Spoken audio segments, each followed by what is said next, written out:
Good evening, everyone, and welcome to Rainy Toon Talk. And tonight we're going to be catching up with former player Barry Hayles. Barry, thank you very much for coming on the show tonight. Hi, guys. Excellent. And Stephen, thank you for coming along as well. Get the questions in as we go along. Funny one to start with. I think I messaged you last week, Barry, when we first heard about you coming on the show. And I said to Stephen, you were one of my football manager legends. I can't remember what season the football manager was, but you were definitely playing for Plymouth. And as soon as you started the game, for some reason, you were always available for 10k. And I always used to sign you for Hartlepool, and he used to bang the goals in and take me up the league. So I was like, yes, Barry Hayles is coming. I can't wait to tell him that story. I bump into a fair bunch of people, and a lot of guys just say to me, "You was my championship player as well." Oh, is it? I never played it, so yeah. Spent many hours on that game, but yeah, lots to go through, lots of great stories. Well, I can imagine, and a lot of love coming in already. Stevenage interviews, Bazza, lots of love hearts there. What a man, we love you, Baz. Like you say, a lot of love on Facebook and Twitter today. So thank you, everyone that's tuning in for the first time on the channel. We really appreciate your support as well. But yeah, we're going to hand over to Stephen to go through some of the early days of your career as well there. Barry, that's just the first question, really. You signed for Stevenage, and I believe it was 94. From, was it Wilson Hawkeye? And you made a great start. I think overall you made over 100 appearances. I think it was 117, if I remember rightly, scoring 60 goals. How did that feel at the time when you were scoring goals for and playing professionally? Yeah, it's a great feeling coming from non-league and getting my break. And well, I didn't. When I joined Stevenage, I wasn't a striker initially. I was playing at the back. The manager pushed me further forward, and then I ended up scoring goals because I had a 2-game ban coming up. So the manager said, I'm going to stick you up front for the game and then serve your ban and then come back. And I think I scored 2. And he's like, when you come back, you can stay up there. And then striker. Brilliant. 95, 96, you won the conference, I believe. But for some bizarre reason, you were denied promotion. For a bit of frustration from yourself, how did that make you feel when you wanted to play at a higher level? Yeah, it was devastating for me personally because I was getting on in age as well, and I thought I had my chance to get in the Football League, and when denied, for personal reasons, I was devastated, but for the club as well. But they said the ground wasn't up to league standard. But when I league, I saw grounds which was not up to Stevenage standard, so I didn't know. I couldn't work it out really. Yeah, interesting, isn't it? After you scored a lot of goals at Stevenage, you actually made the move into the Football League with Bristol Rovers. I believe that was 97, 98, if I remember rightly. How good did that feel to go and sign for Bristol Rovers at the time? It was brilliant. Having played in the conference and won the conference and didn't go up, and then there was a few murmurs of clubs coming in to buy me, but nothing came up. But I did get a call from Ian Holloway, and he said if I was still there the next year, he would come back for me. And true to his word, he did. Yeah. That's how the move came about. Yeah. I bet that was a funny phone call. Ian Holloway. Yeah. And I be fair to him, I didn't know who he was then. And I was like, you're the manager, but I'm still at Stevenage. So what you're saying to me sounds good, but I don't want to be here next year. But it worked out I was. I'm back and true to his word. Right. Excellent. Your scoring form continued. I believe you also topped the goal scoring charts for Bristol. They lost in the playoffs. And at that point, did you know Fulham were interested in sniffing around you at that time? No, I didn't know. Right. When we made the playoffs and we got beat, I think, by Northampton in the 2-legged, and Fulham, they was in the other playoff and they got beat by Oldham. So we both stayed down that season. Yeah. Mm-hmm. When that season finished, Bristol City put in a £2 million bid, and the club, they agreed it, but I said no to it. Yeah. So yeah. So I kind of took the risk of staying at Bristol. Yeah. Rest of that season, and then Fulham came in. Nice, brilliant. I think you actually made the move to Fulham in '98, I believe, and you played a massive part in getting the club promoted to the Premier League. I think was that 2001 around that time or something like that. Yeah. You played in there was a few good players at the club, the likes of Coleman, Kit Simons, Lee Clark, and I think at some point you had Stephen and Lewis Beaumont in the squad, in and around the team a couple of years later. Peter Beardsley was at Fulham as well. Yeah. Peter Beardsley was there. We had Karl-Heinz Riedler. We had a array of talent, to be honest. Yeah. What was it like playing in the same size as it was? When I first arrived, I was in Hover Road and I didn't hit the ground running. But and when I eventually settled in, it was the best place to be around and learn from top players. Yeah. What was it like in and around the club, and personally speaking, gaining that promotion into the Premier League? How did that make you feel?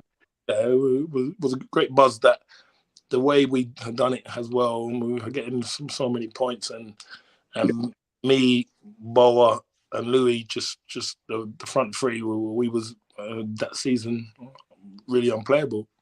Absolutely phenomenal, yeah. So absolutely brilliant memories. I think I remember watching a couple of the games. I was just like, wow, these are just different level at the time, brilliant.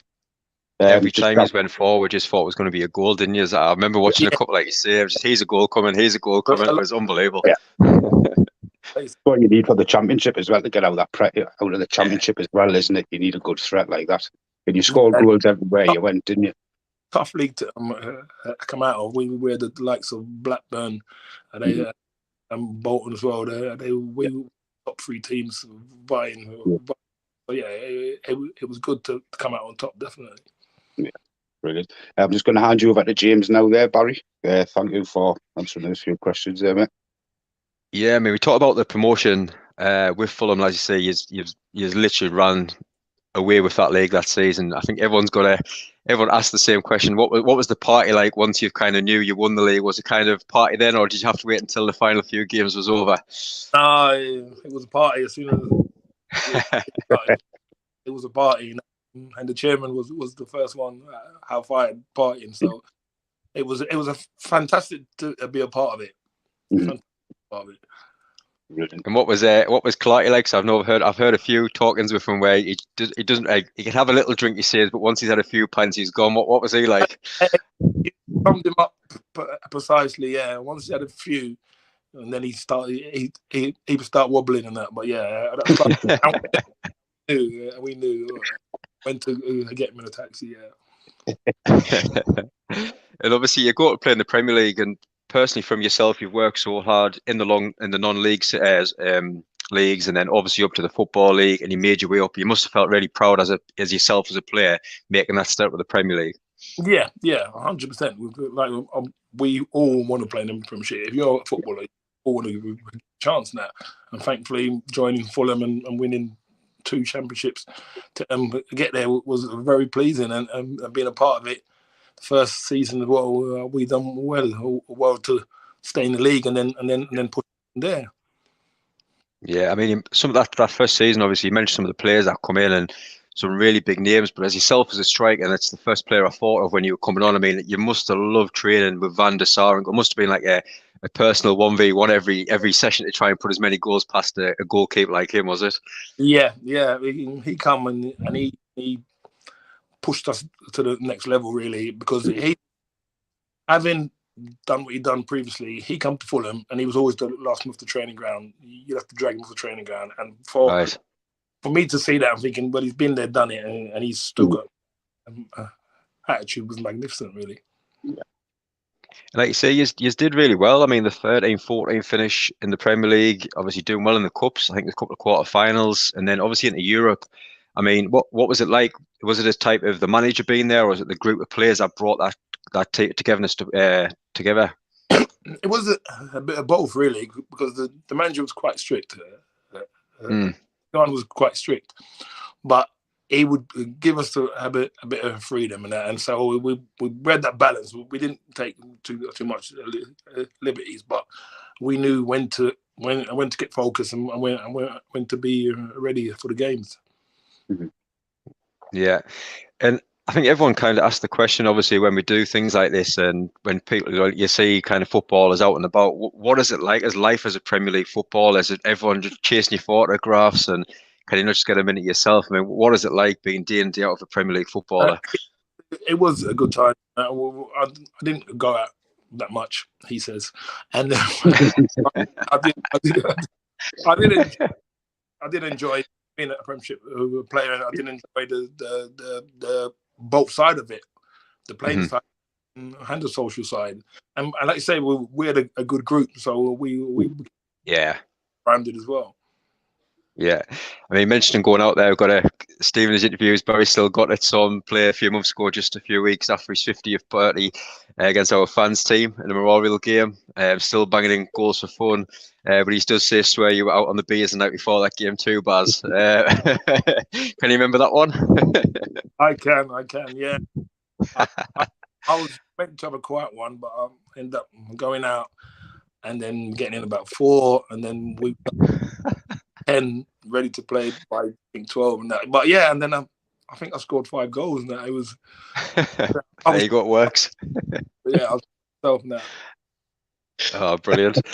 Go back to Fulham as well. I mean, looking at that time, obviously you had Coleman as a player in your squad, then obviously Coleman retires, later becomes manager. What's it like as a player, knowing that he's come from the group as a player, then into manager? Is it hard seeing that in the change room environment? Yes and no, because we know we knew what he brought to the club. So when he became manager, it was a case of how much would he change? Would he have to change? Because he was the heartbeat of the side. Yeah, he was one of the jokers as well. So he had to do what he had to do to play the role which he did. Yeah. And when I left, it wasn't on good terms. So I got to say with him, but that was football. Yeah. I mean, at that time, like you say, the falling out and everything, did you kind of feel it was your end coming to Fulham, and do you think you were looking for a move at that time? No, what it was, they offered me another year on the same money, and I thought, well, give me a 2-year deal or give me a pay rise. And they said they would come back to me, and then Coleman never spoke to me for about 3 months and that. Wow. So having been a teammate and gone through that with him, we played a lot of games with each other. But it probably wasn't down to him, but the way it ended wasn't nice. My time. Not great, is it? No. And even on the final day, we had the end of season due, and I was sitting down with my face like thunder because I'd be there, but I knew I had to be there, and no one knew, and they're like, "What's up with you?" I said, "Well, it's my last day here officially," and they're like, "What do you mean?" Oh, and I said, "Well," I said, "It's sad for me, and I don't want to spoil you lot's night, but I don't want to be here," kind of thing, and that, but. Yeah, it's really hard, isn't it? But also great stories about Fulham there. We're going to go on to a few other clubs with Stephen now as well. Yeah. I believe you moved to Sheffield United on a free transfer. I believe Warnock was the manager at the time. Is he what a lot of people think is? He's a bit like Marmite, some love him, some hate him kind of thing. Yeah, we're the falling out, yeah. Right. Yeah, so I signed him on a 3-year deal. Yeah. 3 games in, we had a little bust up in the change room after a game, and nothing major. And then I got dropped the next, which is fair enough. Yeah. And then literally I got dropped the Saturday. The Monday we had QPR away, and Millwall made contact with Sheffield to say they want to sign me. Yeah. And Millwall's training ground was right by my house in Beckenham then. And Neil said he didn't officially tell me he wanted me to leave, but he put it out that I was Yeah. homesick and I wanted to leave, and that wasn't the case. So I did get a bit of abuse from the Sheffield fans because I think he said something like Barry can't play up north. He don't like playing up north, which wasn't the case. So when I eventually saw him, maybe a few years later, we did have a conversation about it. Yeah. Right. So personally speaking, do you feel that was a bad move on your part? Obviously, I know you just mentioned you had the falling out with Warner and stuff.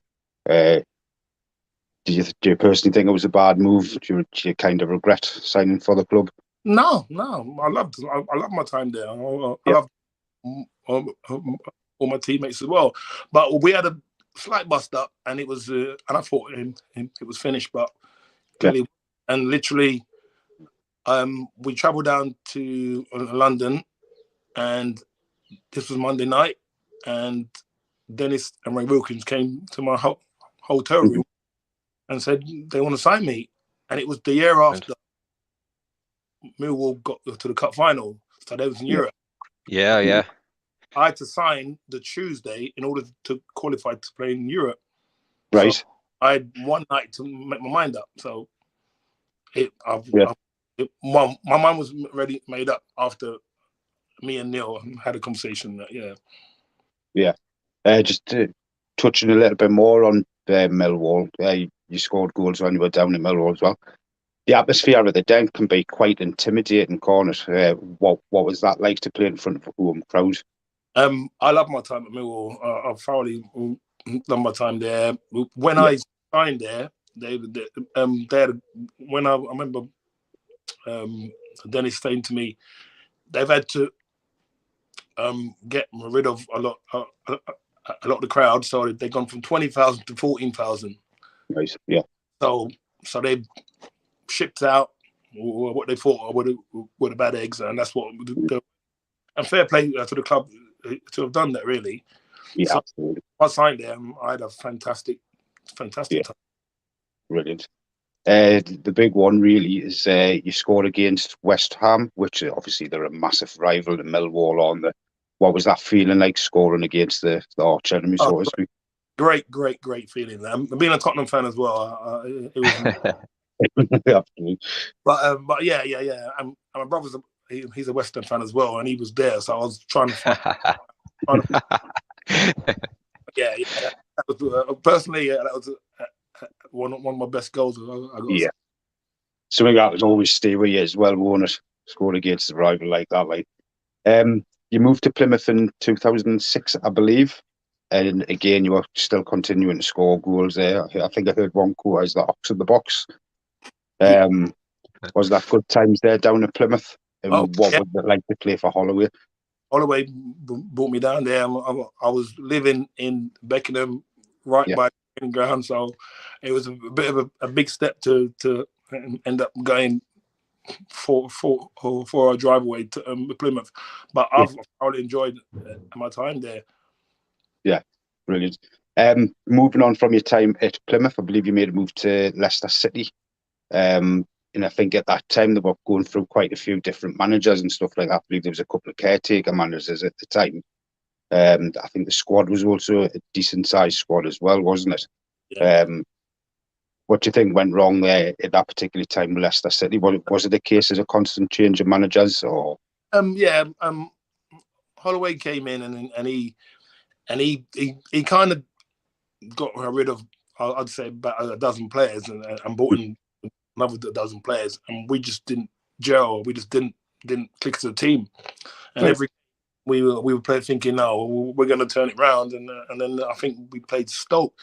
And we needed to win, and it was a 0-0 draw, and that got us relegated. Yeah, right. Another one I didn't realise this had actually happened till I did a little bit of research. Actually, he scored a 89th minute winner for Leicester against Crystal Palace. I believe they were on a 15-game unbeaten run at that point. Flying, what was that crowd like? Yes, he was Palace manager.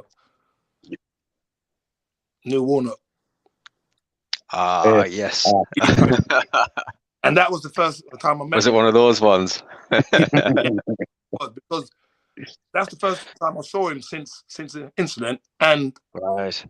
the hotel that the players were staying in, Yeah. that's the hotel I was staying in. So I come up and I saw the boys are coming down. I said all right to them, and then he come down, and that's when we first spoke about what he said back in the Sheffield. Right.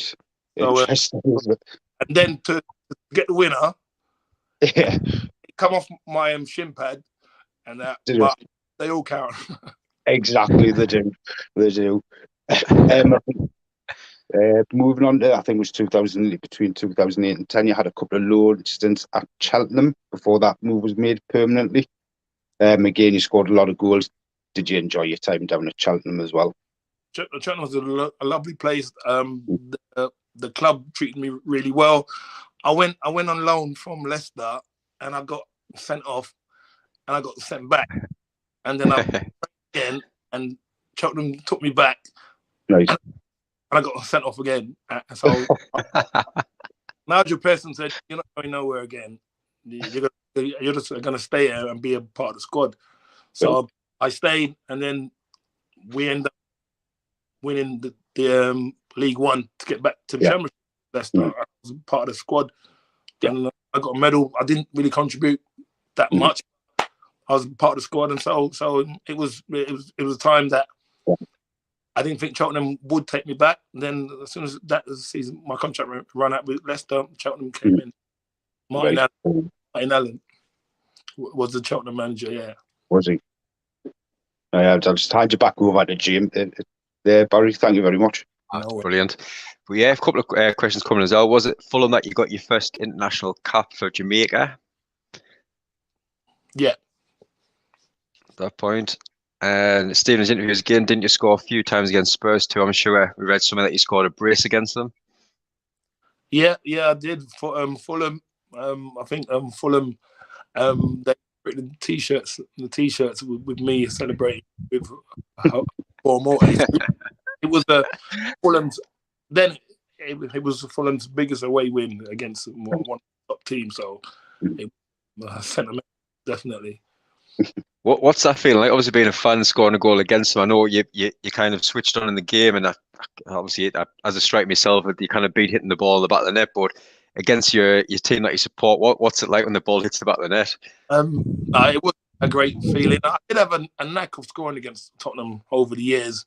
When I was at Stevenage, we used to play in pre-season friendlies, and I think I probably played against them probably 15 times and probably scored about 8 or 9 against them. So it's one of them teams where you think, well, I'm just going to play my normal game and hopefully stand out, and then get bought by Spurs, but it never happened. Some lovely, really good memories coming in from the fans as well. I remember the FA Cup game very well. It was a lovely touch when you came over to clap our fans alongside DJ, which is another big Stevenage foreign player as well. Some really nice stories coming in. Keep them coming as well. Obviously, then dropping down the league a bit to the non-league, and me and Stephen, we absolutely love our non-league football up here in the northeast. We've got like the Northern League, and some really good teams where they get promoted, and they always seem to then go promotion again. They do really well at the northeast. I mean, you go to Truro in 2010, but again, don't stay in the non-league very long, winning promotion at the conference. I mean, that must have been a great start in the non-league for yourself. Yeah.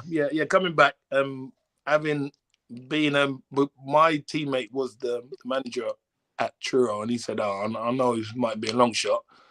Would you come?" And I was like, and I spoke to the chairman. He's like, "Yeah, well, we want you on board," and it worked out. That season. I scored 20 goals and we won the league. So yeah, I still had a bit to give back.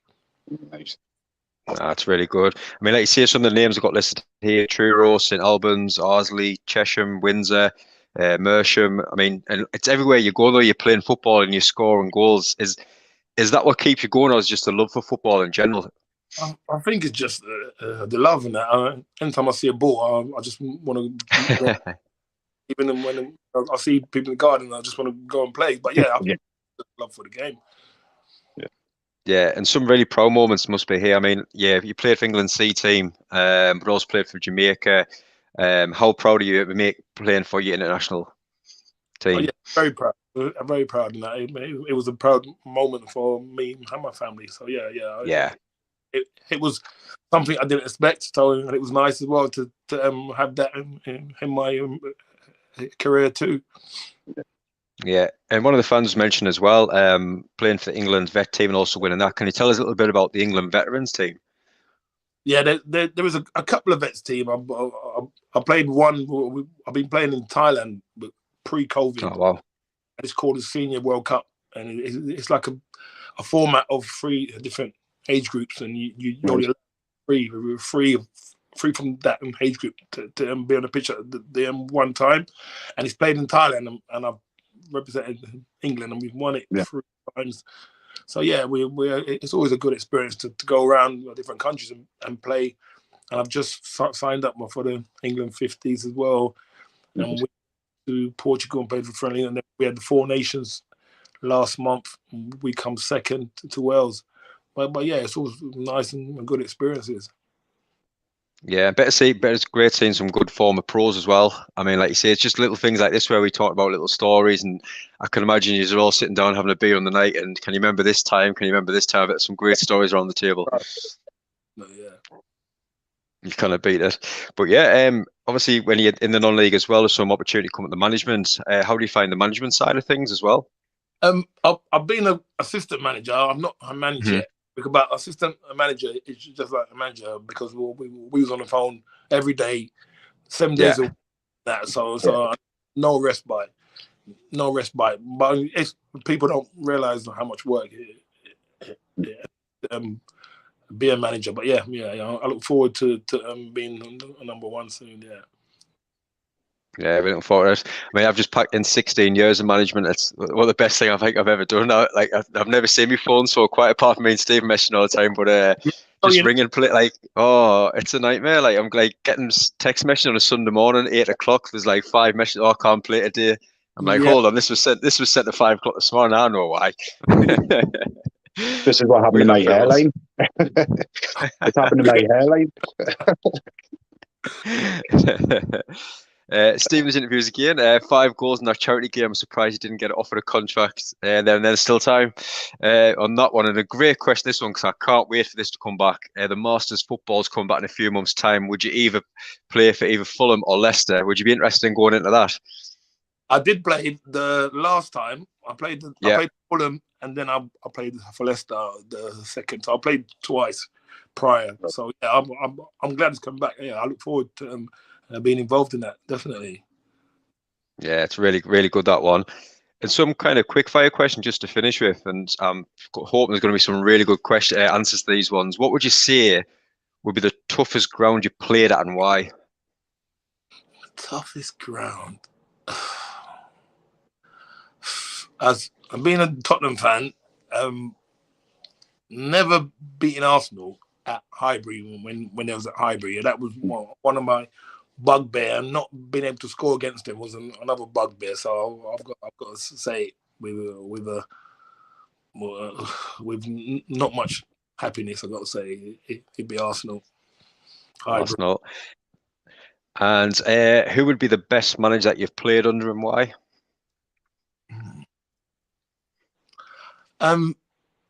I'd say Tigana, because he knew how I played, and he just wanted me to just fine tune it a bit. He said I was one of them aggressive players, and he said if I just toned down a bit, I would do more with the ball, and so done that, and then we end up winning the championship and getting to play in the Premiership. So he was a good influence on me in those times, definitely. Yeah. The best defender you faced, the toughest opponent defender, and why? It's another one. Being a Tottenham fan, Sol Campbell leaving Tottenham to go to Arsenal, and us playing Arsenal, and me never getting any change out of him when he went to Arsenal. He was probably the best one I played against. I played against Rio as well, another one. Yeah, some cracking defenders. And who would you say from the clubs that you've played for, the best player that you've played with? That could be kind of in training, the work they put in, or just the best player on the pitch? Without a doubt, Louis Saha. he was a magnificent player. When he came to Fulham, we knew bits about him, but after the first training session, you knew he was a quality player. And I used to say to him, it's only training, save it for the back. I felt sorry for the boys at the back in training, I've got to say. Yeah. Definitely. And obviously, amongst the legends in the game, your name's obviously, like you say, we've put out on Facebook, Twitter, this week and last week, and it's just love coming towards you all the time. I mean, personally for yourself, what does it mean to have played over 1,000 games in your career and scored so many goals for some great times? I mean, how would you sum it all up, your career so far? Because I know you've just signed on last week there for next season. Yeah, for Windsor. It's just enjoyment of playing and being able to play, really, and that's what keeps a smile on my face, and thankfully I can still run around a bit, and I can still contribute. So yeah, that's what's keeping me going.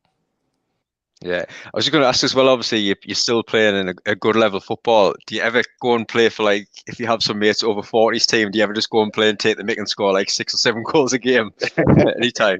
I have played with my mates, and it does seem a bit easier when we're the same age and that. So yeah, I do an advantage. Yeah. Yeah, I can imagine, because we the local village where I'm from, we got it's like Sherburn over 40s team the years there. And they played a team from a Blythe last season, and they said they came out on the pitch, and right back they had Pascal Chimbonda playing, and left back they had Ollie Bernard playing, and they just came out like, wow, just like seeing these legends playing. And it was like they said it was just, I mean, they beat them as well by about 5-0, I think it was in the end. But it was just, they said it was great to come out and see you played against like 2 players that's playing in the Premier League. It must be great for teams to come out and see that. Oh, brilliant! Yeah, definitely. Yeah. Really good. But like you said, I mean, you've just signed on again for next season. You must be really looking forward to that. I am. We the holding manager came back, and he called me straight away and said, "Oh, I want you to come back." And I said, "What, to coach or to play?" And he went, "No, to play." So I said, "All right, I'll come and coach, but I don't want to play, but I need my stuff." Well, but yeah, I'm looking forward to it. We got the FA Cup game in a couple of weeks to start the ball rolling. So brilliant! Looking forward. Excellent. And just going back to what Stephen was mentioning, the Millwall, the Sheffield, and I always remember watching the Warnock documentary. And I can always remember you on the documentary from literally in the Sheffield chain rooms, and then literally the game off was the Millwall. And I'm sure I've seen Barry Hayles in their chain rooms there twice. What was it like at half time with that fight? I just remember obviously watching it, and it was just everyone coming in the tunnel, and then obviously Muscat coming over, punched to Paddy Kenny, and then it was just hell broke loose. I've got to say, I didn't see it. I think I was in the change room. No, I'm back out, because I think I was in the change room when I heard the uproar and we come rushing out. So yeah, it kicked off, and when I heard the story, but that was Muscat. He was one of them players you'd always love him on your side, and that, because he's a lovely man. But once he crossed the line, he was a captain, and he led us. So we back him all the time. But I've got to ask that one, and I think a lot of fans kind of, when they watch the programme, because it was quite, in a way, it was good plan, because I know Sheffield United didn't have a goalkeeper on the bench that day. And when Muscat, obviously, whatever he did to Paddy Kenny also got sent off. So the second half, Sheffield had to play without a goalkeeper. I know they won in the end, but was that wisest plan at any point before the game? No. Muscat, he was a law to himself. He knew how to wind up. He used to tell me stuff. We used to go for coffee, and he used to tell me stuff like that. And when he's helping someone up, he would probably gouge them, or just to and say to them, I'm helping him up. Yeah. Oh, some cracking stories. I hadn't asked that before. I just came up my head there. I remember watching actually about 3 weeks, so I always watch it. It's really good. If anyone hasn't seen it as well, it's really, really good. But Barry, honestly, thank you so much for coming on. Like you say, the comments coming in from Stevenage all night, it's been really good. It says to be top goal scorer next season in the league, get your money on us. It's going to be goals for fun. We can see it now. But yeah, Stephen as well, thank you for coming on, asking the questions. But Barry, like you say, thank you so much. We wish you all the best next season. Keep scoring them goals. I'll do my best. I'll do my best now. Thanks for having me on, guys. Thank you. Excellent. Cheers. And again, thank you everyone for watching. As well, lots of people watching live now, which is amazing. Comments coming in. If you're new to the channel as well, please subscribe. And any Newcastle fans watching as well, we're very busy tonight. We've got another show at 9 o'clock, Newcastle quiz.